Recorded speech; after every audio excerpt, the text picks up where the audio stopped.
Now, the Brazilian government and presidential websites have become the latest victims of the group known as LulzSec. The activists have claimed responsibility for a string of high-profile websites being knocked offline. Back in December, cyber activists attacked MasterCard and PayPal in protest after they cut ties with whistleblowing website WikiLeaks. A big hit this year, you may recall, was on Sony's PlayStation. In April, the firm warned millions of its customers that credit card details may have been stolen.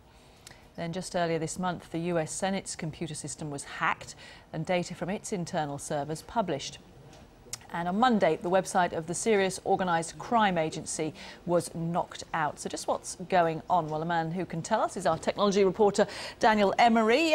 LulzSec, people may not have heard of it. Tell us who they are, what they are. LulzSec, well, basically, this group evolved, as you said just now, from sort of a group of online activists following the WikiLeaks row. Remember the WikiLeaks leaked a load of data, MasterCard and Visa cut their ties with them.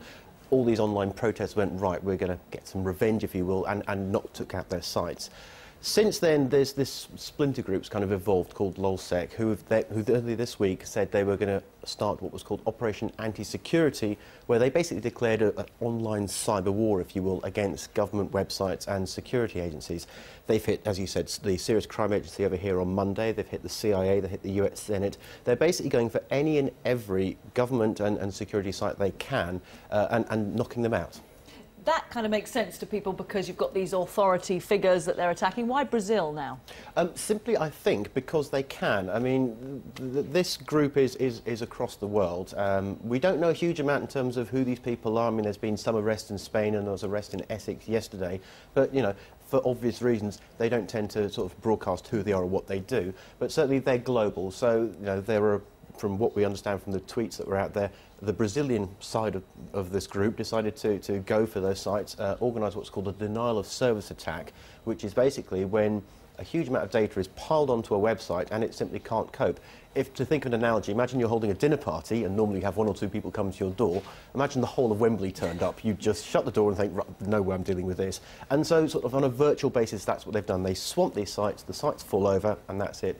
Where some of the data and stuff like that's been coming out is when the sites go back up again, sometimes there's mistakes are made. They don't put the security in place before they reboot it, and that's when people can nip inside and steal data. We've seen it before with firms like CSA Law, who, when they were hacked into, it turned out they revealed all the details, all the PlusNet, BT and Sky broadband customers who basically given their details over a file sharing.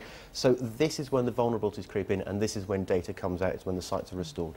They've hit some pretty big targets. I imagine there's a lot of twitchy organisations around the world. Can we guess where they're going to strike next? Well, it'd be fair to say that if you're a government website or a security website, you'd be kind of keeping an eye on what's going on. But, you know, they hit Nintendo, they hit Sony. So any website out there is potentially vulnerable and a potential victim. At the moment, they say they're doing this for fun, and generally, we don't know. We haven't seen any stuff of this data being used for nefarious criminal purposes, but that doesn't mean it couldn't happen in the future. OK, Dan, thanks very much indeed.